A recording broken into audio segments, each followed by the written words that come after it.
ವಿದ್ಯಾರ್ಥಿಗಳಿಗೆ ಭಾಗ್ಯಶಿಲ್ಪಿಗಳನ್ನು ಭಾಗವನ್ನು ಮಾಡುತ್ತಿದೆ.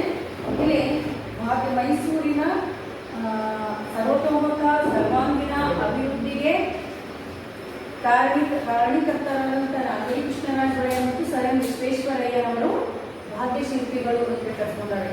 ಸರ್ ಎಂ ನಾಗರಿ ಕೃಷ್ಣರಾಜ್ ಕೂಡ ಯಾವಾಗ ಅಧಿಕಾರ ವಹಿಸ್ಕೋತಾರ ಮೈಸೂರು ಸಂಸ್ಥರು ಅಧಿಕಾರ ವಹಿಸ್ಕೊಂಡಿಂದನ ಅವರ ಆಡಳಿತದ ಅವಧಿಯಲ್ಲಿ ಪೂರ್ಣ ಅವರ ಆಡಳಿತ ಅವಧಿಯಲ್ಲಿ ಏನು ಮಾಡ್ತಾರೆ, ಮೈಸೂರಿನ ಸರ್ವತೋಮುಖ ಅಭಿವೃದ್ಧಿಗೆ ಕಾರಣೀಕರ್ತರಾಗ್ತಾರೆ.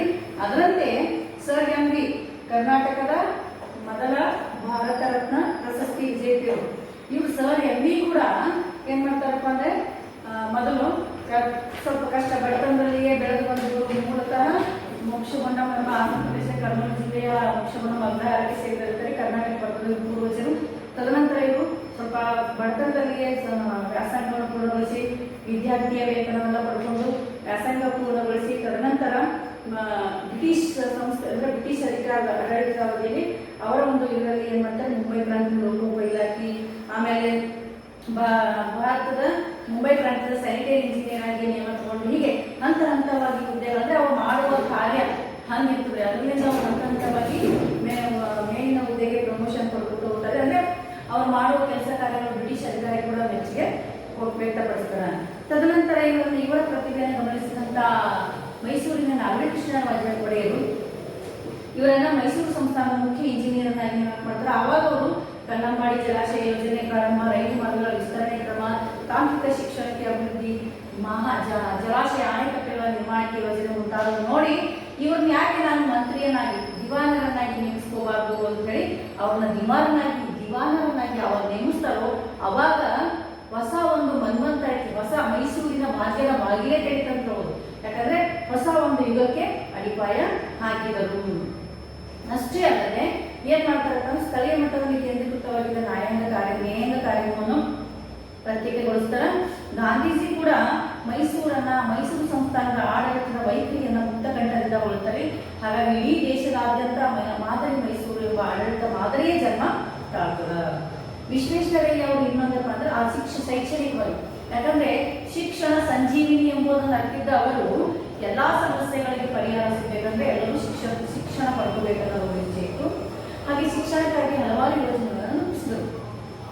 ಅದಕ್ಕಾಗಿ 1913ರಲ್ಲಿ ಪ್ರಾಥಮಿಕ ಶಿಕ್ಷಣ ಜಾರಿಗೆ ತಂದರು.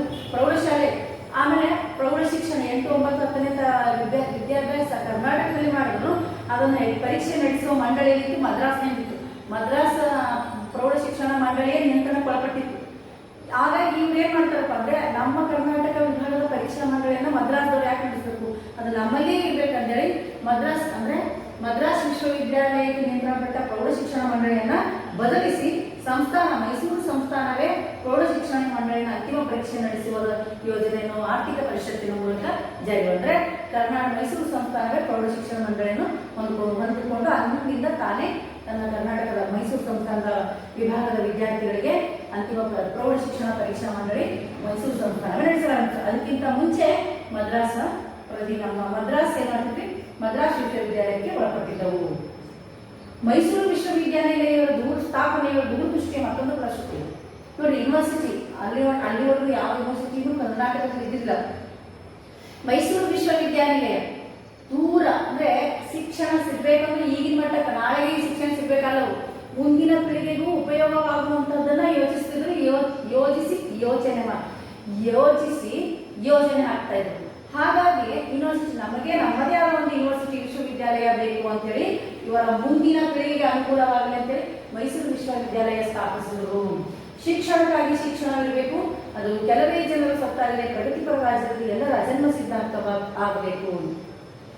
ಏನ್ ಹೇಳ್ತಿದ್ದಪ್ಪ ಅಂದ್ರೆ ವಿಶ್ವೇಶ್ವರಯ್ಯ ಎದಕ್ಕೆ ಶಿಕ್ಷಣ ಪಡ್ಬೇಕು, ಮನುಷ್ಯ ನಾಗರಿಕನಾಗಲು ಶಿಕ್ಷಣ ಪಡ್ಕೊಳ್ಳೋಕೆ ಶಿಕ್ಷಣ ಬೇಕು. ಶಿಕ್ಷಣ ಅಂದ್ರೆ ಶಿಸ್ತು, ಕ್ಷಮೆ ಅಂದ್ರೆ ಶಿಕ್ಷಣ ಅಂದ್ರೆ ಮನುಷ್ಯನನ್ನ ಒಂದು ಉನ್ನತ ಸ್ಥಾನಕ್ಕೆ ಒಯ್ಯುವಂಥದ್ದು. ಅನಾಗರಿಕರಿಂದ ನಾಗರಿಕರಿಗೆ ಒಂದು ಒಳ್ಳೆಯ ಮಾರ್ಗದ ಕಡೆಗೆ ಒಯ್ಯಬಹುದು. ಆತನನ್ನ ಮೌಖಿಕವಾಗಿ ನೈತಿಕವಾಗಿ ಒಂದು ಉತ್ತಮ ಮಾರ್ಗಕ್ಕೆ ಒಯ್ಯುವ ಸಾಧನ ಶಿಕ್ಷಣ. ಹಾಗಾಗಿ ಶಿಕ್ಷಣಕ್ಕಾಗಿ ಶಿಕ್ಷಣ ಇರಬೇಕು. ಸಮಾಜದಲ್ಲಿ ಕೇವಲ ಶ್ರೀಮಂತರು ಕೆಲವೇ ವರ್ಗದವರ ಸುತ್ತಾಗಬಾರದು. ಶಿಕ್ಷಣ ಅನ್ನೋದು ಎಲ್ಲರಿಗೂ, ಹಾಗೆ ನೀರು, ವಸತಿ, ಆಹಾರ ಎಲ್ಲ ಮೂಲಭೂತ ಹಕ್ಕುಗಳವಲ್ರಿ, ಮನುಷ್ಯನಿಗೆ ಬೇಕಾದಂತ ಮೂಲಭೂತ ಅವಶ್ಯಕತೆಗಳಲ್ಲ. ಅದರಲ್ಲಿ ಶಿಕ್ಷಣ ಕೂಡ ಒಂದು ಮೂಲಭೂತ ಅವಶ್ಯಕತೆಯಾಗಬೇಕು. ಕೆಲವೇ ಜನ ಗೊತ್ತಾಗಲಿ ಶಿಕ್ಷಣ ಶ್ರೀಮಂತರಿಗೆ ಮಾತ್ರ, ಕೆಲವರಿಗೆ ಮಾತ್ರ ಅದು ಅವ್ರದ್ದು ಆಸ್ತಿಯನ್ನು ಸೇರಿ ಎಲ್ಲರ ರಾಜ್ಯದ ಪ್ರಗತಿ, ಒಂದು ಪ್ರಗತಿಪರ ರಾಜ್ಯದ ಎಲ್ಲರ ಅಜೆಂಡಾ ಸಿಗ್ತ ಹಕ್ಕಾಗಬೇಕು. ಶಿಕ್ಷಣ ಅವ್ರ ಹುಟ್ಟಿನಿಂದಲೇ ಅವರಿಗೆ ಸಿಗುವಂತ ಒಂದು ಹಕ್ಕಾಗಬೇಕು ಅಂತೇಳಿ ಹೇಳ್ತಾ ಇದ್ರು ಎಂಬುದನ್ನ ಮನಗಂಡ ಇವರು ತಾಂತ್ರಿಕ ಮತ್ತು ವೃತ್ತಿಪರ ಶಿಕ್ಷಣಕ್ಕೆ ಆದ್ಯತೆ ನೀಡಿದರು. ಹೆಚ್ಚಾಗಿ ವೃತ್ತಿಪರ ಯಾಕಂದ್ರೆ ಗಾಂಧೀಜಿ ಕೂಡ ಶಿಕ್ಷಣದಲ್ಲಿ ವೃತ್ತಿಪರ ಗುಡಿ ಕೈಗಾರಿಕೆ ಹೆಚ್ಚು ಒತ್ತು ಕೊಡ್ತಾರೆ. ಶಿಕ್ಷಣ ಕಲಿಸಬೇಕು, ಇತಿಹಾಸ, ಪೌರಾಣಿಕ, ಅರ್ಥಶಾಸ್ತ್ರ, ಜಿಯೋಗ್ರಫಿ ಮತ್ತೆ ಕೆಮಿಸ್ಟ್ರಿ ಇವೆಲ್ಲ ಕಲಿಬೇಕು. ಅದ್ರ ಜೊತೆಗೆ ವೃತ್ತಿಪರ ಶಿಕ್ಷಣಕ್ಕೂ ಒಂದು ಪೀರಿಯಡ್ ಇರ್ಬೇಕಂತ ಹೇಳಿದ್ರು. ಯಾಕಂದ್ರೆ ಎಲ್ಲರಿಗೂ ಇಂಜಿನಿಯರ್ ಆಗೋದು ಇಷ್ಟ ಇದೆ, ಎಲ್ಲರಿಗೂ ಡಾಕ್ಟರ್ ಆಗೋದು ಇಷ್ಟ. ಯಾರಿಗೆ ಬೇರೆ ಬೇರೆ ವೃತ್ತಿಪರ ಕೋರ್ಸ್ಗಳು ಅಂದ್ರೆ ಅವ್ರಿಗೆ ಹೆಂಗಿರ್ಬೇಕಂದ್ರೆ ಶಿಕ್ಷಣ ಪಡ್ಕೊಂಡ ತಕ್ಷಣ ನಿರುದ್ಯೋಗಿ ಆಗ್ಬಾರ್ದು. ವೃತ್ತಿಪರ ಶಿಕ್ಷಣದ ಮೇನ್ ಜೀವ ಏನಪ್ಪಾ ಅಂತಂದ್ರೆ ಶಿಕ್ಷಣ ಪಡ್ಕೊಂಡಾಗ ಶಾಲೆಯಿಂದ, ಕಾಲೇಜಿಂದ, ಯೂನಿವರ್ಸಿಟಿಯಿಂದ ಹೊರಗೆ ಬಂದಾಗ ಆತ ನಿವೃತ್ತಿ ಆಗಬಾರ್ದು. ಯಾಕಂದ್ರೆ ಆ ಶಿಕ್ಷಣ ಜೊತೆಗೆ ಅವನಿಗೆ ವೃತ್ತಿಪರ ಯಾವುದೇ ಕೆಲಸಗಳು ಅವ್ನಿಗೆ ಯಾವ ಇಂಟ್ರೆಸ್ಟ್, ಯಾರಿಗೆ ಬಡಿಗೆ ಕೆಲಸ ಇರ್ತದೆ, ಯಾರಿಗೆ ಡ್ರಾಯಿಂಗ್ ಇರ್ತದೆ, ಯಾರಿಗೆ ಇನ್ನೊಂದು ಇರ್ತದೆ, ಆ ಕೋರ್ಸ್ಗಳನ್ನು ಕಲಿಸಿದಾಗ ಮಾತ್ರ ಆಗ ಇಲ್ಲ ನಾನು ಶಿಕ್ಷಣ ಕಲ್ತೀನಿ, ನನಗೆ ಉತ್ತಮ, ನಾನು ಒಳ್ಳೆಯ ಜೀವನವನ್ನು ರೂಪಿಸ್ಕೊಡ್ತದ. ಅದರ ಜೊತೆಗೆ ಬದುಕನ್ನು ಕಲಿಸ್ತಾರೆ. ಎಲ್ಲರಿಗೂ ಸರ್ಕಾರ ಉದ್ಯೋಗ ಸಿಗಲಿಕ್ಕೆ ಸಾಧ್ಯ ಇಲ್ಲ. ಹಾಗಾಗಿ ವೃತ್ತಿಪರ ಶಿಕ್ಷಣ ಯಾಕೆ ನಮಗೆ ಶಿಕ್ಷಣದಲ್ಲಿ ಇರ್ಬೇಕಪ್ಪ ಅಂತಂದ್ರೆ ಶಿಕ್ಷಣ ಬದುಕನ್ನ ಹೇಗೆ ಬಾಳ್ಬೇಕಂದ್ರೆ, ಜೀವನವನ್ನ ಹೇಗೆ ಜೀವಿಸ್ಬೇಕಂತ ಶಿಕ್ಷಣ ಕಲಿಸಿದ್ರೆ ದುಡಿದು ಹೇಗೆ ತಿನ್ಬೇಕು ಅನ್ನೋದನ್ನ ವೃತ್ತಿಪರ ಶಿಕ್ಷಣವನ್ನು ಕೂಡ ಕಲಿಸ್ತಾರೆ. ಹಾಗಾಗಿ ಶಿಕ್ಷಣದಲ್ಲಿ ವೃತ್ತಿಪರ ಮತ್ತು ತಾಂತ್ರಿಕ ಇಂಜಿನಿಯರ್ ವಿಭಾಗಕ್ಕೆ ಸಂಬಂಧಿಸಿದಂತ ಶಿಕ್ಷಣಕ್ಕೆ ಹೆಚ್ಚು ಆದ್ಯತೆ ನೀಡ್ತಾರೆ. ಗಾಂಧೀಜಿ ಕೂಡ ಆ ಕಾಲದಲ್ಲಿ ಗುಡಿ ಕೈಗಾರಿಕೆಗಳನ್ನ ಯಶಸ್ವಿ ಹೋಗುವುದನ್ನ ಕಂಡು ಮಾಧ್ಯಮಿಕ ಪ್ರೌಢ ಹಂತದಲ್ಲಿ ಮಕ್ಕಳಿಗೆ ಗುಡಿ ಕೈಗಾರಿಕೆಗಳ ಅರಿವು ಮೂಡಿಸಲು ಈಗ ಗುಡಿ ಕೈಗಾರಿಕೆಗಳು ಶಿಕ್ಷಣದಲ್ಲಿ ಒಂದು ಭಾಗವಾಗಿ ಸೇರಿಸಬೇಕು ಅನ್ನೋದು ಅಭಿಮತ ಹೊಂದಿದ್ದರು. ಇದಕ್ಕಾಗಿಯೇ ಬೆಂಗಳೂರಿನ ಮೆಕಾಲ್ ಬರೀ ಶಿಕ್ಷಣದಲ್ಲಿ ತಾಂತ್ರಿಕ ಇರಬೇಕು, ತಾಂತ್ರಿಕ ಇಂಜಿನಿಯರಿಂಗ್ ಇರಬೇಕು, ಮತ್ತೆ ವೃತ್ತಿಪರ ಶಿಕ್ಷಣ ಬರೀ ಹೇಳಿದವು. ಅದಕ್ಕೆ ಏನ್ ಮಾಡಿದ್ರು ಗೊತ್ತದ? ಬೆಂಗಳೂರಿನಲ್ಲಿ ಮೆಕ್ಯಾನಿಕ್ ಇಂಜಿನಿಯರಿಂಗ್ ಶಾಲೆ ತೆರೆದರು. ಮೈಸೂರಿನಲ್ಲಿ ಜಯಚಾಮರಾಜೇಂದ್ರ ತಾಂತ್ರಿಕ ಸಂಸ್ಥೆಗಳನ್ನು ಪ್ರಾರಂಭಿಸಿದರು.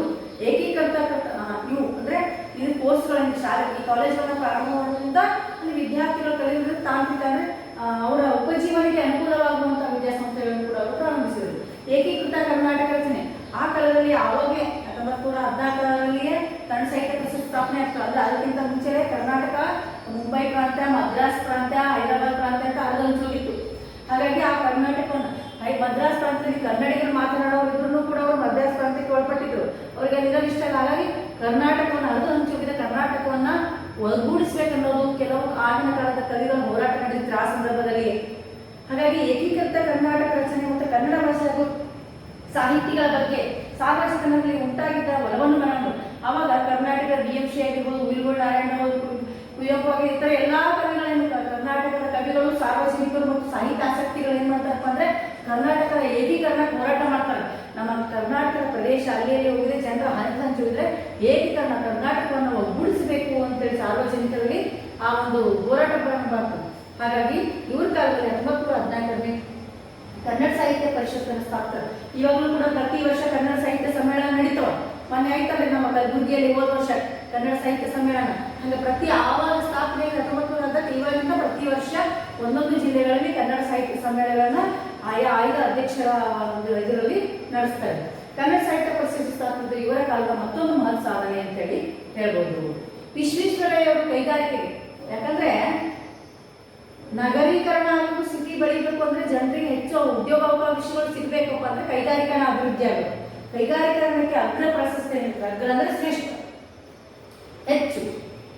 ಕೈಗಾರಿಕರಣ ಇಲ್ಲದೆ ಅವನತಿ ಎಂಬ ಘೋಷಣೆ ಮಾಡಿ, ಕೈಗಾರಿಕರಣ ಮಾಡಿ ಇಲ್ಲ ನಾಶವಾಗಿ ಎಂಬ ಘೋಷಣೆ ಮಾಡಿ ಭದ್ರಾವತಿ ಕಬ್ಬಿಣ ಮತ್ತು ಉಕ್ಕು ಕಾರ್ಖಾನೆ ಸ್ಥಾಪಿಸುವುದು ದೊಡ್ಡ ಭದ್ರಾವತಿಯಲ್ಲಿ ಕಬ್ಬಿಣ ಮತ್ತು ಉಕ್ಕಿನ ಕಾರ್ಖಾನೆ ಸ್ಥಾಪಿಸುವುದು ಅವರ ದೊಡ್ಡ ಕನಸು ಮತ್ತು ಗುರಿಯಾಗಿತ್ತು. ಇದಲ್ಲದೆ ಅದನ್ನು ಸ್ಥಾಪಿಸಿದರು. ಭದ್ರಾವತಿಯಲ್ಲಿ ಕಬ್ಬಿಣ ಅದಿರುವಳಿ ಕುದುರೆ ಮುಖಾಲೆಲ್ಲ. ಹಾಗಾಗಿ ಅವರು ಏನ್ ಮಾಡ್ತಾರೆ, ಭದ್ರಾವತಿ ಕಬ್ಬಿಣ ಮತ್ತು ಉಕ್ಕಿನ ಕಾರ್ಖಾನೆ ಸ್ಥಾಪಿಸ್ತಾರ. ಇದಲ್ಲದೆ ಕರ್ನಾಟಕಕ್ಕೆ ಅವಶ್ಯಕವಾಗಿ ಬೇಕಾದಂತಹ ಹೆಂಚಿನ ಕಾರ್ಖಾನೆಗಳು. ಹೆಂಚಂದ್ರೆ ಮಲೆನಾಡು ಸೊಗಡು ಸೈಡ್ ನೋಡಿ, ನಂತರ ಈ ಶಕ್ತಿನ RCC ಮನೆಗಳಿಲ್ಲ ಅಥವಾ ಈ ಪತ್ರ ಇರ್ತಿರ್ಲಿ, ತಗಡು ಶೆಡ್ ಮನೆಗಳಲ್ಲಿ ಹೆಂಚುಗಳು ಬರ್ತಾವಲ್ಲಿ. ಹೆಂಚನ್ನು ಹಾಕಿ ಮನೆ ಕಟ್ತಾರೆ, ಮನೆ ಛಾವಣಿಗೆ. ಹಾಗೆ ಹೆಂಚಿನ ಕಾರ್ಖಾನೆ, ಮೂಳೆ ಮತ್ತು ಗೊಬ್ಬರ ತಯಾರಿಕಾ ಘಟಕ ಸ್ಥಾವರ, ಸಕ್ಕರೆ ಕಾರ್ಖಾನೆ, ಔಷಧ ತಯಾರಿಕಾ ಘಟಕ, ಗಂಧದ ಎಣ್ಣೆ, ಬೆಂಕಿ ಕಡ್ಡಿ ಹಾಗೂ ಸ್ಥಾಪಿಸಿದರು. ಸೋಪು ಮತ್ತು ಲೋಹ ತಯಾರಿಕೆ, ಕಲೆ ಮತ್ತು ಕರಕುಶಲ ಡಿಪೋ, ಕೃಷ್ಣರಾಜೇಂದ್ರ ಬಟ್ಟೆ ಗಿರಣಿ, ಕಾಗದ ತಿರುಳು, ರಟ್ಟು, ಪೆನ್ಸಿಲ್, ಬೆಂಕಿ ಕಡ್ಡಿ ಮತ್ತು ಪೀಠೋಪಕರಣ ತಯಾರಿಕೆ. ನೋಡಿ ಯಾವ ರೀತಿ ಮೈಸೂರು ಸಿಟಿಯನ್ನ ಬೆಳೆಸಿದ್ರು. ಸಿಟಿ ಆ ನಗರ ಎಲ್ಲಾ ರೀತಿ ಅಭಿವೃದ್ಧಿ ಹೊಂದಬೇಕಂದ್ರೆ ಅದಕ್ಕೆ ಕಮರ್ಷಿಯಲ್ ಆಗಿ ಕೈಗಾರಿಕೋದ್ಯಮವಾಗಿ ಅದು ಬೆಳಿಲೇಬೇಕು. ಬೆಳೆದಾಗ ಮಾತ್ರ ಅಲ್ಲಿ ಹಲವಾರು ಜನರಿಗೆ ಉದ್ಯೋಗ ಅವಕಾಶ ಸಿಗುತ್ತದೆ, ಪ್ರಾಡಕ್ಟ್ ಜಾಸ್ತಿ, ಉತ್ಪನ್ನಗಳು ಜಾಸ್ತಿ ಇರ್ತವೆ, ಆರ್ಥಿಕತೆ ಉತ್ಪನ್ನಗಳು ಜಾಸ್ತಿ ಆಗೋದ್ರಿಂದ ಆಮದು ರಫ್ತು ಹೆಚ್ಚಾಗ್ತದ, ಅವುಗಳ ಮಾರಾಟ ಮಾಡೋದ್ರಿಂದ ಆರ್ಥಿಕ ಅಭಿವೃದ್ಧಿ, ರಾಜ್ಯ ಆರ್ಥಿಕ ಅಭಿವೃದ್ಧಿ ಆಗಲಿಕ್ಕೆ ಸಾಧ್ಯ. ಯಾಕಂದ್ರೆ ನೈಸರ್ಗಿಕ ಸಂಪನ್ಮೂಲ ಇವೆಲ್ಲ ಕಾರ್ಖಾನೆಗಳ ಸ್ಥಾಪನೆ ಮಾಡಿದ್ರೆ ಅವ್ರ ನೈಸರ್ಗಿಕ ಸಂಪನ್ಮೂಲಗಳು ವಿಪುಲವಾಗಿ ದೊರೀತಾ ಇದ್ದವು. ಹಾಗಾಗಿ ಇಷ್ಟು ಕೈಗಾರಿಕೋದ್ಯಮವನ್ನ ಅಭಿವೃದ್ಧಿಪಡಿಸಿದರು. ಹೀಗೆ ನೂರಾರು ಕೈಗಾರಿಕೆಗಳು ಇವರ ಆಡಳಿತಾವಧಿಯಲ್ಲಿ ಪ್ರಾರಂಭವಾದವು. ಶಿಕ್ಷಣಕ್ಕಾಗಿ ಮಾಡಿದ್ರು, ಕೈಗಾರಿಕೋದ್ಯಮ ಮಾಡಿದ್ರು. ಆಮೇಲೆ ಮಹಿಳೆಯರ ನೀರಾವರಿ ಯೋಜನೆ ಕೈಗೊಂಡರು. ಶಿಕ್ಷಣ, ಮೈಸೂರು ಯೂನಿವರ್ಸಿಟಿ, ಇಂಜಿನಿಯರಿಂಗ್ ಕಾಲೇಜ್, ತಾಂತ್ರಿಕ ಶಿಕ್ಷಣ ಅಲ್ಲದೇನೆ ರಾಜ್ಯದ ರೈತರ ಆರ್ಥಿಕ ಚಟುವಟಿಕೆಗಳ ಮೇಲೆ ಕಡಿವಾಣ ಹಾಕಬೇಕಾಗಿತ್ತು. ಆರ್ಥಿಕ ಚಟುವಟಿಕೆಗಳಿಗೆ ಭದ್ರ ಬುನಾದ. ಸುಮ್ಮನೆ ಎಲ್ಲೋ ತರದು ಕೊಡೋದು ಇದಕ್ಕೊಂದು ಜನರಲ್ಲಿ ಹಣ ಶೇಖರಣೆ ಆಗ್ಯದ, ಅದಕ್ಕೊಂದು ಏನ್ರಿ ಭದ್ರತೆ ಒದಗಿಸ್ಬೇಕಲ್ಲ. ಅದಕ್ಕೆ ಭದ್ರ ಬುನಾದಿ ಹಾಕುವ ಉದ್ದೇಶದಿಂದ ಹಣಕಾಸು ನೀತಿಯಲ್ಲಿ ಮಾರ್ಪಾಡು ಮಾಡೋದು. ನೋಡಿ, ಜನರಲ್ಲಿ ಹಣ ಅದಪ್ಪ ಅಂತಂದ್ರೆ ಅದಕ್ಕೆ ಏನಾದರೂ ಭದ್ರತೆ ಕೊಡಬೇಕು, ಅದನ್ನ ಮತ್ತೆ ಉಪಯೋಗ ಆಗಬೇಕು, ಅವಶ್ಯಕತೆ ಇರೋರಿಗೆ ಅದನ್ನು ಉಪಯೋಗಿಸಬೇಕು.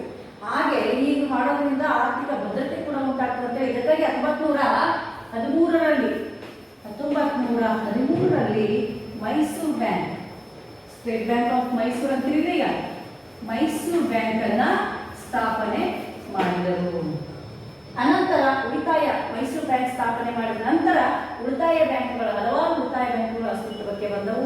ಕೈಗಾರಿಕಾ ಅಭಿವೃದ್ಧಿಗೆ, ಇಂಡಸ್ಟ್ರಿ, ಯಾರಾದರೂ ಸ್ವತಃ ಬಿಸ್ನೆಸ್ ಮಾಡುವಂತವರಿಗೆ ಫೀಡರ್ ಬ್ಯಾಂಕ್ಗಳು, ಹಣದ ಅವಶ್ಯಕತೆ ಕೊಡುವಂತೆ ಫೀಡರ್ ಬ್ಯಾಂಕ್ಗಳು ಹಾಗೂ ಕೈಗಾರಿಕಾ ಹೂಡಿಕೆ, ಯಾರಾದರೂ ಇಂಡಸ್ಟ್ರಿಯಲ್ ಆಗಿ ಕಮರ್ಷಿಯಲ್ ಅಂದರೆ ಕೈಗಾರಿಕಾ ಘಟಕಗಳನ್ನು ಸ್ಥಾಪಿಸಬೇಕಾಗಿತ್ತು, ಕೈಗಾರಿಕೋದ್ಯಮ ಮಾಡಬೇಕಾಗಿತ್ತು ಅಂದ್ರೆ ಅವರಿಗೆ ಹಣದ ಹೂಡಿಕೆ ಮತ್ತು ಅಭಿವೃದ್ಧಿ ನಿಧಿಗಳು ಕೂಡ ರಚಿತಗೊಂಡವು.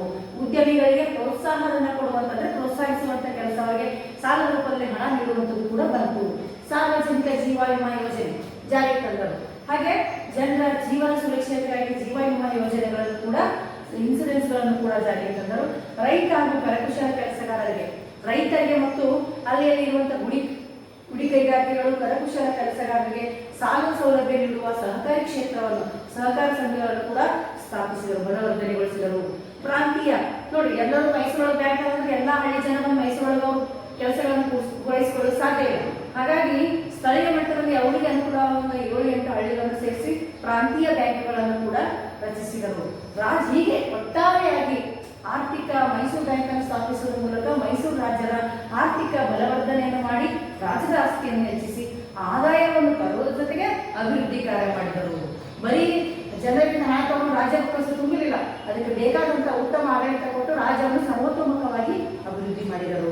ಕಾರ್ಯಗಳನ್ನು ಮಾಡಿದರು. ಇಷ್ಟು 1 ವರ್ಷದೊಳಗೆ ಇಷ್ಟು ಹಣ ಹೂಡಿಕೆ ಮಾಡಿ, ಇಷ್ಟು ತಿರುಗಿ ಬಂದ, ಇಷ್ಟು ಜನರಿಗೆ ಉಪಯೋಗ ಆಗ್ಯದ ಅಂತ ಹೇಳಿ ಏನ್ ಮಾಡಿದ್ರು, ಆಯವ್ಯಯ ಒಂದು ಬಜೆಟ್ ಅನ್ನ ದೃಷ್ಟಿಕೋನದಲ್ಲಿ ಕಂಡುಕೊಂಡು ಮಾಡಿದರು. ಇದು ವಿಶ್ವೇಶ್ವರಯ್ಯವರ ರಾಜನೀತಿಯಾಗಿತ್ತು. ಗೊಮ್ಮಟ ವ್ಯಕ್ತಿತ್ವದ ದಾರ್ಶನಿಕ ನಿರ್ಧಾರದಾಗ ಯಾರು ಮುಟ್ಟದ ಸೊಪ್ಪಿಲ್ಲ ಎಂಬ ಗಾದೆ ಮಾತಿನಂತೆ ಬೆಳೆದ ವಿಶ್ವೇಶ್ವರಯ್ಯ. ಗೊಮ್ಮಟ ವ್ಯಕ್ತಿತ್ವ ಅಂದ್ರೆ ಎದಕ್ಕೆ ಗೊಮ್ಮಟ ವಿಗ್ರಹ ನೋಡಿದ್ರೆ ಶ್ರವಣ ಬೆಳಗೊಳ ಏಕಶಿಲಾಮೂರ್ತಿ ಅನ್ನೋದು ಎತ್ತರಕ್ಕೆ, ಹಂಗ ಇವ್ರ ವ್ಯಕ್ತಿತ್ವವೇ ಅಷ್ಟು ಎತ್ತರ.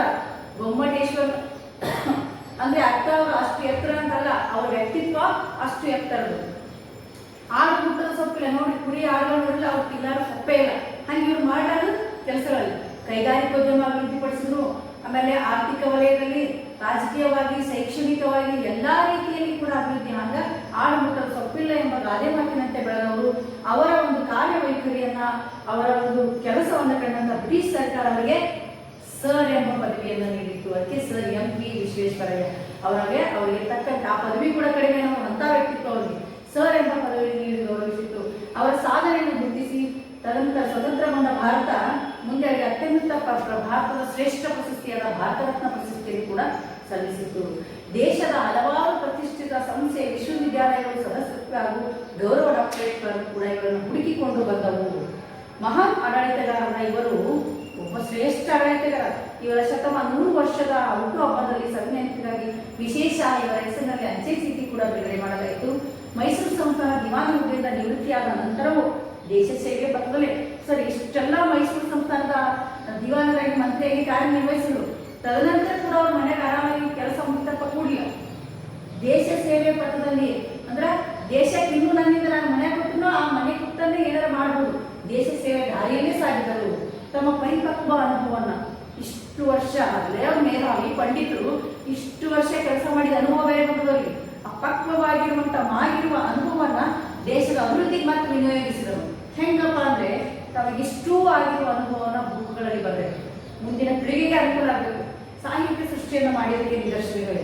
Reconstruction India, plan economy for India ಹಾಗೂ ಅವರ ಆತ್ಮಚರಿತ್ರೆ ಆಟೋಬಯೋಗ್ರಫಿ, ತಮ್ಮ ಜೀವನವನ್ನು ತಾವೇ ಬರೆದು ಮೆಮೊರೀಸ್ ಅಂತೇಳಿ, memories of my working life, ಹಾಗೆ nation building plan for India ಇವು ರಚಿಸಿರುವಂತಹ ಕೃತಿಗಳಾಗಿದ್ದು ಸೆಪ್ಟೆಂಬರ್ 15, 1961 ಅವರ ಜನ್ಮ ಶತಮಾನೋತ್ಸವದ ಅಂಗವಾಗಿ ಅವರಿಗೆ ಸರ್ ಎಂ ವಿ ಅಭಿನಂದನ ಗ್ರಂಥವನ್ನು ಕೂಡ ಕನ್ನಡದ ಮೈಸೂರು ಸಂಸ್ಥಾನದ ಅರಸರು ಕನ್ನಡ 1960ರಂದು ಸ್ವತಂತ್ರಗೊಂಡ ಭಾರತ ಕರ್ನಾಟಕ ಸರ್ಕಾರ ಅವರಿಗೆ ಸರ್ ಎಂ ವಿ ಅಭಿನಂದನಾ ಗ್ರಂಥವನ್ನ ಪ್ರಕಟಿಸಲಾಯಿತು. ಒಟ್ಟು 102 ತುಂಬುವ ಜೀವನವನ್ನು ನಡೆಸಿದ ಸರ್ ಎಂ ವಿ ಅವರು 1962ರಲ್ಲಿ ಇಹಲೋಕವನ್ನ ತ್ಯಜಿಸಿದರು, ಮರಣ ಹೊಂದಿದರು. ಇವರ ಹುಟ್ಟುಹಬ್ಬದ ನೆನಪಿಗಾಗಿ ಇವತ್ತಿಗೂ ಕೂಡ ಇವರು ಹುಟ್ಟಿದ ದಿವಸದಿಂದ ಏನ್ ಮಾಡ್ತಾರೆ, ಎಂಜಿನಿಯರ್ಸ್ ದಿನಾಚರಣೆ ಎಂದು ಆಚರಿಸುತ್ತಾರೆ. ಇದು ಮೈಸೂರಿನ ಭಾಗ್ಯವನ್ನು ಒದಗಿಸಿದ ಭಾಗ್ಯಶಿಲ್ಪಿಗಳ ಕಥೆ. ಸರ್ ನಾಲ್ವಡಿ ಕೃಷ್ಣರಾಜ ಒಡೆಯರ್ ಮತ್ತು ಸರ್ ಎಂ ವಿ ಅವರು ಇಡೀ ಮೈಸೂರನ್ನ ಸರ್ವತೋಮುಖವಾಗಿ, ಕೈಗಾರಿಕವಾಗಿ, ರಾಜಕೀಯವಾಗಿ, ಆರ್ಥಿಕವಾಗಿ, ಸಾಮಾಜಿಕವಾಗಿ, ಶೈಕ್ಷಣಿಕವಾಗಿ ಬದಲಾವಣೆ ಮಾಡಿ ಉನ್ನತ ರಾಷ್ಟ್ರದಲ್ಲಿ ಶ್ರೇಷ್ಠ ಸ್ಥಾನದಲ್ಲಿ ಕೂಡುವಂತೆ ಮಾಡಿದರು. ನೋಡಿ ಹಿಂದೇನದಪ್ಪ ಅಂತಂದ್ರೆ ಒಂದೊಂದು ವಾಕ್ಯದಲ್ಲಿ ಉತ್ತರಿಸಿದ 6 ಹೌದಾ, ನೀವು ರಫ್ ವರ್ಕ್ ಮಾಡಿ ಮನೆ ನಾ ಪೇರ್ ಕಳಿಸ್ತದ 6 ಒಂದೆರಡು 4-5 ಎಕ್ಸ್ಟ್ರಾ ಯಾಕಂದ್ರೆ ಒಳಗಿನ ಒಂದು ಬರ್ಬೋದು, ಬೇಕಾದಷ್ಟು ಸಿಗ್ತಾವೆ.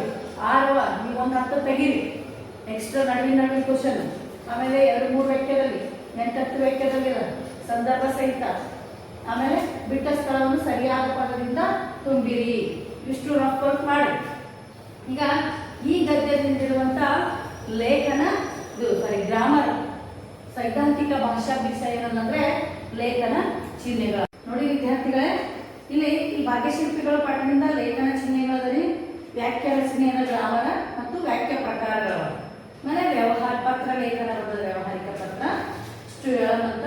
ಈ ಫಸ್ಟಿಗೆ ಲೇಖನ ಚಿಹ್ನೆಗಳು ನೋಡಿದ್ರೆ ನಾವು ಈ ಬರವಣಿಗೆ ಮಾತಾಡ್ಬೇಕಾದ್ರೆ ಮಾತಾಡ್ತೀವಿ, ಅಲ್ಲಿ ನಾವು ಮಾತಾಡ್ಬೇಕಾದ್ರೆ ಒಂದು ಊಟ ಮಾಡಿದ್ರು ಫುಲ್ ಸ್ಟಾಪ್ ಅಂತೀವ ಇಲ್ಲ, ನೀನು ಎಲ್ಲಿಗೆ ಕ್ವಶನ್ ಮಾರ್ಕ್ ಅಂತ ನಾವು ಮಾತಾಡ್ತೀವ ಇಲ್ಲ. ಇನ್ನು ಎಲ್ಲಿಗೆ ಅಂದಾಗ ಎದುರಿನವರು ಭಾವಗಳ ಮುಖಾಂತರ ಅರ್ಥ ಮಾಡ್ಕೋತೀವಿ, ಆ ಪ್ರಶ್ನೆ ಮಾಡ್ತಾ ಇದ್ದಾರೆ ಅಂತ. ಸರಿ, ಒಂದು ಕಥೆನೋ ಕಾದಂಬರಿನೋ ಓದ್ತಿರ್ಬೇಕಾದ್ರೆ ಅಲ್ಲಿ ಲೇಖನ ಚಿಹ್ನೆಗಳನ್ನೇ ಬಳಸ್ತಾರೆ. ಫುಲ್ ಸ್ಟಾಪ್ ಇಲ್ಲ, ಕಾಮಾ ಇಲ್ಲ, ಕ್ವಶನ್ ಮಾರ್ಕ್ ಇಲ್ಲ, ಭಾವಸೂಚಕ ಎಕ್ಸಾಮ್ ಅಂತಿಲ್ಲ, ಭಾವಸೂಚಕ ಇಲ್ಲ, ಆವರಣ ಇಲ್ಲ, ಏನೂನೇ ಇಲ್ಲ.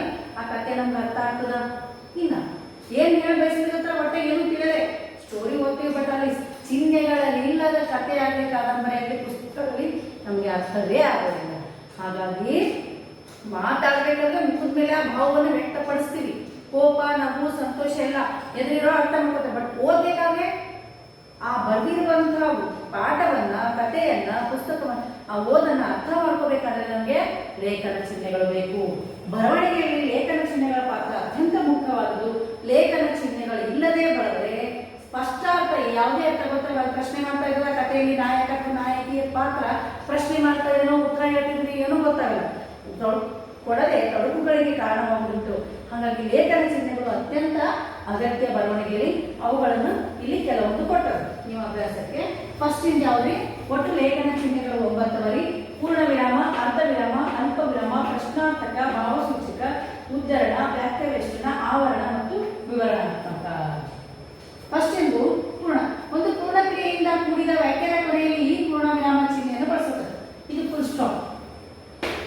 ಒಂದು ಪೂರ್ಣ ಕ್ರಿಯೆ ಆಗುತ್ತೆ, ಅವನ ಬೋಧನೆ ಅಲ್ಲಿ ನಾವು ಫುಲ್ ಸ್ಟಾಪ್ ಕೊಟ್ಟು ಬರಲ್ಲ. ಬೋಧನೆ ಇನ್ನೂ ವ್ಯಾಖ್ಯೆ ಮುಂದುವರಿಸಬೇಕಾಗ್ಯದ. ಹಾಗಾಗಿ ಒಂದು ಪೂರ್ಣ ವ್ಯಾಖ್ಯೆ ಸಂಪೂರ್ಣವಾಗಿ ಕಂಪ್ಲೀಟ್ ಆಗಿ ಮುಗಿದಿರ್ಬೇಕು. ಪೂರ್ಣ ಕ್ರಿಯೆಯಿಂದ ಕೂಡಿದ, ಕ್ರಿಯಾಪದದಿಂದ ಕೂಡಿದ ವ್ಯಾಖ್ಯಾನ ಕೊನೆಗೆ ಏನ್ ಮಾಡ್ತೀವೋ ಫುಲ್ ಸ್ಟಾಪ್ ಕೊಡ್ತೀವಿ. ವಿದ್ಯಾರ್ಥಿಗಳು ಪದ್ಯವನ್ನು ಹಾಡುತ್ತಾರೆ. ಫಿನಿಶ್ ಹೇಳಬಹುದ? ವಿದ್ಯಾರ್ಥಿಗಳು ಪದ್ಯವನ್ನು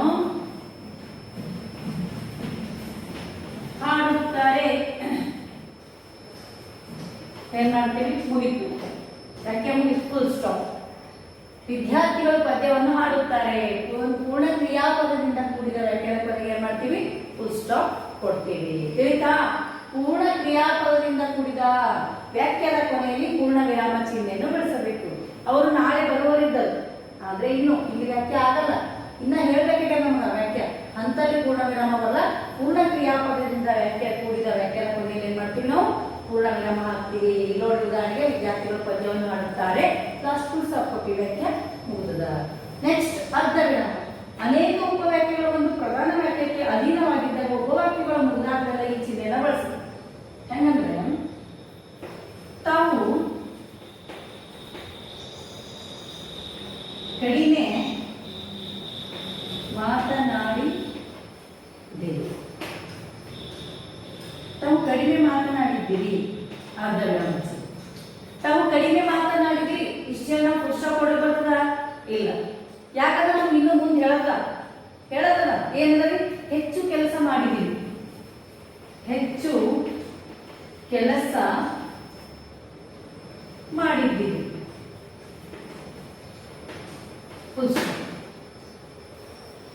ಅನೇಕ ಉಪವಾಕ್ಯಗಳು ಒಂದು ಪ್ರಧಾನ ವಾಕ್ಯಕ್ಕೆ ಅಧೀನವಾಗಿದ್ದಾರೆ. ಇಲ್ಲಿ ಎರಡು ವಾಕ್ಯಗಳು ಬಂದವು. ಹೆಚ್ಚು ಕೆಲಸ ಮಾಡಿದ್ದೀವಿ ಒಂದು ಪೂರ್ಣ ಕ್ರಿಯಾಪದದಿಂದ ಕೂಡಿದ ವಾಕ್ಯ, ಪುಸ್ತಕಪಟ್ಟಿ ವಾಕ್ಯ. ಅನೇಕ ನಡು ಮಧ್ಯೆ ಉಪವಾಕ್ಯಗಳು ಬಂದವು. ಅನೇಕ ಉಪವಾಕ್ಯಗಳು ಒಂದು ಪ್ರಧಾನ ವಾಕ್ಯಕ್ಕೆ ಅಧೀನ ವಾಕ್ಯ. ತಾವು ಕಡಿಮೆ ಕೆಲಸ ಮಾತನಾಡಿದ್ದೀರಿ, ತಾವು ಕಡಿಮೆ ಮಾತನಾಡಿದ್ದೀರಿ. ಇನ್ನ ವ್ಯಾಖ್ಯೆ ಹೇಳದ, ಈ ವ್ಯಾಖ್ಯೆ ಅರ್ಧ ವ್ಯಾಖ್ಯೆ ಮುಗಿದ್ಮೇಲೆ ಅರ್ಧ ವಿರಾಮ ಚಿಹ್ನೆ ಕೊಟ್ಟು ಹೆಚ್ಚು ಕೆಲಸ ಮಾಡಿ, ಇನ್ನ ವ್ಯಾಖ್ಯೆ ಮುಂದುವರ್ಸದ ಹೆಚ್ಚು ಕೆಲಸ ಮಾಡಿದ್ದೀವಿ, ಯಾವಾಗ ನಾವು ಫುಲ್ ಸ್ಟಾಪ್ ಕೊಡ್ತೀವಿ. ಅಂದ್ರೆ ಅನೇಕ ಉಪವಾಕ್ಯಗಳು ಒಂದು ಪ್ರಧಾನ ವಾಕ್ಯಕ್ಕೆ ಅಧೀನವಾಗಿದ್ದಾಗ ಉಪವಾಕ್ಯಗಳು ಮುಗಿದಾಗಲೆಲ್ಲ ಏನ್ ಮಾಡ್ಬೇಕಂದ್ರೆ ಈ ಚಿಹ್ನೆಯನ್ನು ಬಳಸಬೇಕು. ಯಾವುದು? ಅರ್ಧ ವಿರಾಮ. ಅನೇಕ ಉಪವಾಕ್ಯಗಳು ಒಂದು ಪ್ರಧಾನ ವಾಕ್ಯಕ್ಕೆ ಅಧೀನವಾಗಿದ್ದಂದ್ರೆ ಒಂದು ವಾಕ್ಯದಲ್ಲಿ ಉಪವಾಕ್ಯಗಳು ಕೂಡ ಬರ್ತಾವ. ಆ ಉಪವಾಕ್ಯಗಳೆಲ್ಲ ಮುಗಿದಾಗಲೆಲ್ಲ ಅರ್ಧ ವಿರಾಮ ಚಿಹ್ನೆಯನ್ನ ಕೊಡಬೇಕು. ನೆಕ್ಸ್ಟ್ ಅಲ್ಪ ವಿರಾಮ. ವ್ಯಾಖ್ಯೆ ಮುಗಿದಾಗ ಅಂದ್ರೆ ವ್ಯಾಖ್ಯದಲ್ಲಿ ಅರ್ಧ ವಾಕ್ಯಗಳು ಬಂದಾಗಲೂ ಅರ್ಧ ವಿರಾಮ ಚಿಹ್ನೆ ಕೊಡ್ತೀವಿ. ಸಂಬೋಧನೆಯ ಮುಂದೆ ಕರ್ತು ಕರ್ಮ ಕ್ರಿಯಾಪದಗಳೇ ಬೇರೆ ವಿಶೇಷಣವನ್ನು ಬರುವಾಗ ಕೊನೆ ವಿಶೇಷಣವನ್ನು ಬಿಟ್ಟು ಉಳಿದವರಿಗೆ ಮುಂದೆ ಅಲ್ಪ ವಿರಾಮ ಬಳಸಬೇಕು. ಹೆಂಗಂದ್ರೆ ಏ ಹುಡುಗ ಅಥವಾ ಏ ರವಿ ಇಲ್ಲಿ ಬಾ. ಸಂಬೋಧನೆ ಯಾರನ್ನಾದ್ರೂ ಕರಿತೀವಿಲ್ಲ, ಕರೆದಾಗ ಈ ಅಲ್ಪ ವಿರಾಮ ಚಿಹ್ನೆ ಬಳಸಬೇಕು. ಸಂಬೋಧನೆಯ ಮುಂದೆ ಇಲ್ಲಿ 10ನೇ ತರಗತಿ ವಿದ್ಯಾರ್ಥಿ, ಯಾವ ವಿದ್ಯಾರ್ಥಿ? ಏ ಹುಡುಗ, ಏ ರವಿ ಇಲ್ಲಿ ಬಾ. ಯಾರನ್ನಾದ್ರೂ ಕರೆದ್ರೆ ಕರ್ತೃ ಕರ್ಮ ಕ್ರಿಯಾಪದಗಳಿಗೆ ಬೇರೆ ಬೇರೆ ವಿಶೇಷಣಗಳು ಬಂದಾಗ ಕರ್ತೃಪದ. ರಾಮನು ರಾವಣನನ್ನು ಕೊಂದನು, ಕರ್ತೃಪದ ಯಾವ್ದು? ರಾಮ. ಕರ್ಮಪದ ಯಾವುದು? ರಾವಣ. ಕ್ರಿಯಾಪದ ಯಾವುದು? ಕೊಂದನು. ಧ್ಯಾನ ರಾಮನಿಗೆ ಕರ್ತು ಅರ್ಥ ಅಂದ್ರೆ ಯಾವ ವ್ಯಕ್ತಿ ಕೆಲಸ ಮಾಡ್ತಿರ್ತಾನೋ ಅದು ಕರ್ತೃಪದ ಆಗ್ತದ, ಕೆಲಸದ ಪ್ರಯೋಗ ಯಾರ ಮೇಲೆ ಆಗ್ತಾ ಇದೋ ಅದು ಕರ್ಮಪದ ಆಗ್ತದ, ನಡೆದಿರುವ ಕೆಲಸವೇ ಕ್ರಿಯಾಪದ. ಶೂರನು ಧೀರನು ಬಲಾಢ್ಯನೂ ಆದ ರಾಮನು ರಾವಣನನ್ನು ಕೊಂದನು. ಇಲ್ಲಿ ಕರ್ತೃಪದ ಯಾವುದು? ರಾಮ. ರಾಮನಿಗೆ ವಿಶೇಷ ಗುಣವಾಚಕ ಯಾವ ಒಂದು? ಈಗ ಶೂರನು ಧೀರನು, ಈಗ ಅಲ್ಪ ವಿರಾಮ. ಬಲಾಢ್ಯನು ಇಲ್ಲಿ ಕೊಡಲಿ, ಬಲಾಢ್ಯನೂ ಆದ ರಾಮ ರಾವಣನನ್ನು ಕೊಂದನು. ಈ ಕರ್ತೃ, ಇದು ಕರ್ಮ, ಇದು ಕ್ರಿಯಾಪದ. ಯಾವ ವ್ಯಕ್ತಿ ಕೆಲಸ ಮಾಡ್ತಿದ್ದನೋ ಅವನ ಕರ್ತೃ, ಕೆಲಸದ ಪ್ರಯೋಗ ಯಾರ ಕರ್ಮ, ನಡೆದಿರುವ ಕೆಲಸ ಕ್ರಿಯಾಪದ. ಹಾಗಾದ್ರೆ ಇಲ್ಲಿ ರಾಮ ಯಾವ ಕರ್ತೃಪದ? ಕರ್ತೃ ವಿಶೇಷಣ ಏನು? ಕರ್ತೃ ಏನು ಹೊಳ್ತಾ ಇದೆ? ವಿಶೇಷಣ ಗುಣವಾಚಕ. ಶೂರನು ಧೀರನು ಬರ. ಈಗ ಕರ್ತೃವಿಗೆ ಹೊಗಳಕ್ಕೆ ವಿಶೇಷಣ ಪದಗಳು ಬಂದರೆ, ಇಲ್ಲವೇ ಕರ್ಮಕ್ಕೆ ವಿಶೇಷಣ ಪದಗಳು ಬಂದರೆ ಇಲ್ಲೆಲ್ಲ ಅಲ್ಪ ವಿರಾಮ ಕೊಡು. ಇಲ್ಲವೇ ಕೊಂದನು, ಈಗ ಅಥವಾ ಕ್ರಿಯಾಪದಕ್ಕೆ ವಿಶೇಷಣ. ಲಲಿತಳು ಸುಂದರವಾಗಿಯೂ ಸ್ಪಷ್ಟವಾಗಿಯೂ ಚಿತ್ತವಿಲ್ಲದಂತೆ ಬರೀತಾಳೆ ಕ್ರಿಯಾಪದ. ಅದಕ್ಕೆ ವಿಶೇಷಣ ಏನು? ಸುಂದರವಾಗಿಯೂ ಸ್ಪಷ್ಟವಾಗಿಯೂ ತಪ್ಪಿಲ್ಲದಂತೆ ಬರೆಯುತ್ತಾಳೆ. ಅಂದ್ರೆ ಎಲ್ಲಪ್ಪ ಅಂದ್ರೆ ಸಂಬೋಧನೆ ಯಾರನ್ನಾದ್ರೂ ಕರೆದಾಗ ಕರ್ತೃ ಕರ್ಮ ಕ್ರಿಯಾಗಳಿಗೆ ವಿಶೇಷಣಗಳು ಬಂದಾಗ ಕೊನೆ ವಿಶೇಷಣವನ್ನು ಬಿಟ್ಟು ಉಳಿದವಕ್ಕೆಲ್ಲವಕ್ಕೂ ಏನ್ ಮಾಡ್ಬೇಕು? ನಾವು ಅಲ್ಪ ವಿರಾಮ ಬಳಸ್ಬೇಕು. ಅದಲ್ಲದೆ ಕೆಲಸ ನಾವು ಯಾಕೆ ಬರ್ತಿರ್ತೀವಿ, ಮೈಸೂರಿನಲ್ಲಿ ಬಟ್ಟೆ ಗಿರಣೆ, ರಟ್ಟು, ಪೆನ್ಸಿಲ್, ಬೆಂಕಿ ಕಡ್ಡಿ ತಯಾರಿಕಾ ಘಟಕಗಳನ್ನು ಸ್ಥಾಪಿಸಬೇಕು. ಅಂದ್ರೆ ಇವು ಅಲ್ಲದೆ ನಾವು ಇದನ್ನು ಹಾಕ್ಬೇಕು. ನಾವು ವ್ಯಾಖ್ಯಾನದಲ್ಲಿ ಬರ್ತಿರ್ತೀವಿ. ಬಟ್ಟೆ ಗಿರಣಿ ಹಿಂಗ್ ಮಾಡ್ತು. ನೆಕ್ಸ್ಟ್ ಅಲ್ಪವಿರಾಮ. ರಟ್ಟು ಅಲ್ಪವಿರಾಮ. ಪೆನ್ಸಿಲ್ ಅಲ್ಪವಿರಾಮ. ಬೆಂಕಿ ಕಡ್ಡಿ ಇಲ್ಲಿ ಕೊಟ್ಟಕ್ಕೆ ಇಲ್ಲ ಮುಗಿದು ಕೊನೆಯನ್ಬಿಟ್ಟು ತಯಾರಿಕಾ ಘಟಕಗಳನ್ನ ಸ್ಥಾಪಿಸಲಾಯಿತು.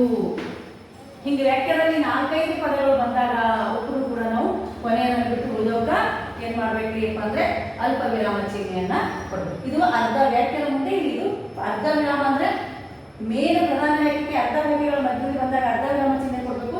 ಇಲ್ಲಿ ಪದಗಳ ಮುಂದೆ 4-5 ಪದಗಳು ಬಂದಾಗ ಪದಗಳ ಮುಂದೆ ವಿಶೇಷಣಗಳು ಬಂದಾಗ ಏನ್ ಮಾಡ್ಬೇಕು ನಾವು ಇದು ಕೊಡ್ಬೇಕು, ಅಲ್ಪ ವಿರಾಮ ಚಿಹ್ನೆ ಕೊಡ್ಬೇಕು. ಇನ್ನು ಪ್ರಶ್ನಾರ್ಥಕ ಪ್ರಶ್ನೆ ರೂಪದ ಪದ ಅಥವಾ ಪ್ರಶ್ನೆ ರೂಪದ ವ್ಯಾಖ್ಯಾನ ಮುಂದೆ ಪ್ರಶ್ನಾರ್ಥಕ ಚಿಹ್ನೆ. ಯಾರು, ಎಲ್ಲಿಗೆ, ಇದು ಪ್ರಶ್ನೆ ರೂಪದ ಪದ. ಯಾರು, ಎಲ್ಲಿಗೆ. ಪ್ರಶ್ನೆ ರೂಪದ ವ್ಯಾಖ್ಯಾನ ಊರಿಂದ ಯಾರು ಬಂದರು.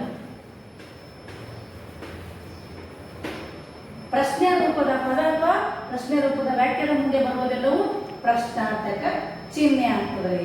ನೆಕ್ಸ್ಟ್ ಭಾವಸೂಚಕ ಚಿಹ್ನೆ. ನೆಕ್ಸ್ಟ್ ಯಾವ್ದಪ್ಪ ಅಂದ್ರೆ ಭಾವಸೂಚಕ ಚಿಹ್ನೆ ಬರ್ತದೆ ನೋಡ್ರಿ. ಭಾವಸೂಚಕ ಚಿಹ್ನೆ ಅಂದ್ರೆ ಹರ್ಷ, ಆಶ್ಚರ್ಯ, ಸಂತೋಷ, ವಿಷಾದ, ದುಃಖ. ಹರ್ಷ, ಆಶ್ಚರ್ಯ, ಸಂತೋಷ ಮನಸ್ಸಿಗೆ ಉಂಟಾಗ್ತವೆ ಭಾವನೆಗಳು ಉಂಟಾದಾಗೆಲ್ಲ ಈಗ ನಿಮ್ಮನ್ನು ಒಮ್ಮೆಲೆ ಬೈದು ತಾಜ್ ಮಹಲ್ ಅಂತ ಮುಂದೆ ನಿಲ್ಲಿಸಿದಾಗ ಏನಾಗ್ತದೆ, ಆಶ್ಚರ್ಯ ಆಗ್ತದ, ಬಾ ಅಂತ ಉಗ್ಗಾರ ತೆಗಿತೀರಿ. ಎಲ್ಲೋ ಒಂದು ಏನನ್ನೋ ನೋಡಿದಾಗ, ಎಲ್ಲೋ ನಿಂತ್ಕೊಂಡಿದ್ರೆ ಏನೋ ತೊಂದರೆ ಆಯ್ತು ನೋಡಿದಾಗ ಅಯ್ಯೋ ಅಂತೀವಿ. ಆಮೇಲೆ ಎಲ್ಲೋ ನಿಮ್ಗೆ ಒಂದು ಯಾವುದೋ ಒಂದು ವಿಷಯ ವಸ್ತು ನೀವು ಒಮ್ಮೆಲೆ 10ನೇ ಪಾಸಲ್ಲಿ 99 ರಿಸಲ್ಟ್ ಬಂತಪ್ಪ, ಅವಾಗ ಏನಾಗ್ತದೆ, ಖುಷಿ ಆಗ್ತದೆ.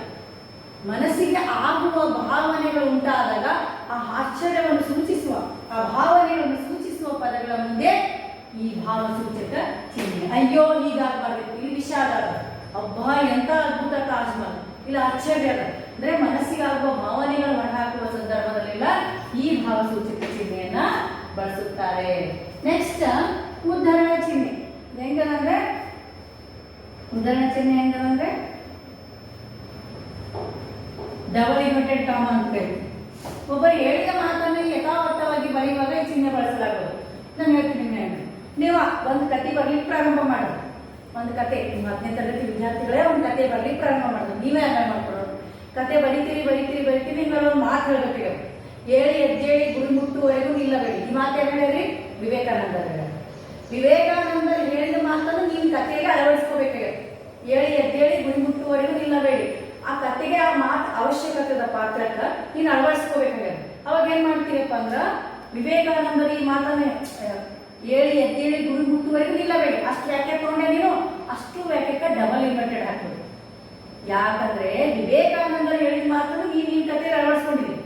ವಿವೇಕಾನಂದರು ಹೇಳಿದ ಮಾತನ್ನ ನೀನು ಬರಿತಾ ಇದ್ಯಾ ಅಂದ್ರೆ ಬೇರೆಯವ್ರು ಹೇಳಿದ ಮಾತನ್ನು ಯಥಾವತ್ತವಾಗಿ ನಾವು ಬಳಸ್ಕೊಂಡಾಗ ಆ ಡಬಲ್ ಇನ್ವರ್ಟೆಡ್ ಅಥವಾ ಯಾವುದು ಉದ್ಧರಣ ಚಿಹ್ನೆಯನ್ನ ನಾವು ಬಳಸಬೇಕು.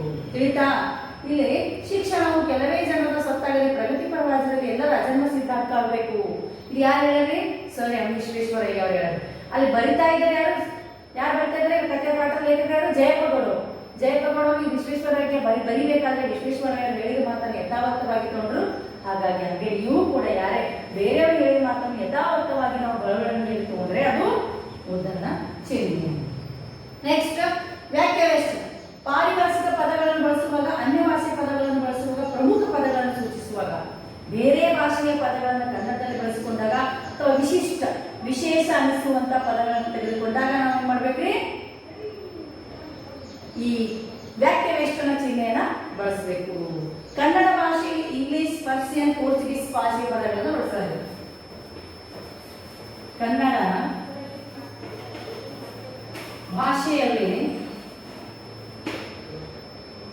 ಇಂಗ್ಲಿಷ್,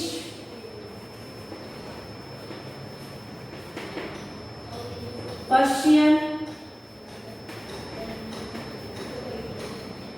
ಕಾಮಪದಗಳಿಗೆ ಪೋರ್ಚುಗೀಸ್ ಪದಗಳ ಬಳಕೆ ಮಾಡಿದ್ದಾರೆ. ಪದಗಳ ಬಳಕೆ ಇವೆಲ್ಲ ಯಾವ ಬೇರೆ ಭಾಷೆಯನ್ನ ಅವಾಗ ಏನು ಮಾಡಬೇಕು ನಾವು ಸಿಂಗಲ್ ಇನ್ವರ್ಟೆಡ್ ಕಾಮ ಬಳಸಬೇಕು. ಕನ್ನಡ ಭಾಷೆಯಲ್ಲಿ ಇಂಗ್ಲಿಷ್ ಭಾಷೆಯನ್ನು ಕೂಡಿಸಿಕೊಂಡು ಬೇರೆ ಭಾಷೆ ಪದ ಕನ್ನಡಕ್ಕೆ ಬಂದಾಗ ಅಥವಾ ವಿಶಿಷ್ಟವಾದ ಪದ ಬಂದಾಗ ನಾವು ಪದ ನೋಡಿ ಬಂದಾಗ ಈ ವ್ಯಾಖ್ಯಾವೇಶಕ ಚಿಹ್ನೆಯನ್ನ ಬಳಸಬೇಕು. ನೆಕ್ಸ್ಟ್ ಆವರಣ, ಒಂದು ಪದವನ್ನು ವ್ಯಾಖ್ಯವನ್ನು ಹೇಳಿ ಅದಕ್ಕೆ ಸಮಾನಾರ್ಥಕ ಪದವನ್ನು ವ್ಯಾಖ್ಯವನ್ನು ಹೇಳುವಾಗ ಈ ಚಿಹ್ನೆಯನ್ನು ಬಳಸುತ್ತೇವೆ. ನೀರು ಕೋಳಿ, ಬಾತುಕೋಳಿ ನೀರನ್ನ ಕುಡಿಯುತ್ತದೆ. ಬ್ರಾಕೆಟ್ನಲ್ಲಿ ಬಾತುಕೋಳಿ ಅಂತ ನೀರು ಕೋಳಿ ಅಂತಲೂ ಹಾಕ್ತಾರೆ ಅದರ ಅರ್ಥ. ಉದಾಹರಣೆಗೆ ನೀರನ್ನು ವಿಭಜಿಸಿದರೆ ಆಮ್ಲಜನಕ, ಬ್ರಾಕೆಟ್ನಲ್ಲಿ ಆಮ್ಲಜನಕ, ನೀರನ್ನು ವಿಭಜಿಸಿದರೆ ಆಮ್ಲಜನಕ ಅಂದ್ರೆ ಆಕ್ಸಿಜನ್ ಅದರ ಅರ್ಥ. ಏನಾಗ್ತದಪ್ಪ ಅಂತಂದ್ರೆ ಆಕ್ಸಿಜನ್. ಹಾಗೆ ಹೈಡ್ರೋಜನ್ ಜಲಜನಕ ಹೈಡ್ರೋಜನ್ ಉತ್ಪತ್ತಿ ಆಗುತ್ತದೆ. ಅಂದ್ರೆ ಇಲ್ಲಿ ಬರ್ತಿರುವ ಅರ್ಥ ಮತ್ತೊಂದ್ಸಲ ಹೇಳೋಕೆ ಬ್ರಾಕೆಟ್ ಆವರಣ ಚಿಹ್ನೆ ಅಂತ ತಿಳಿತಾ.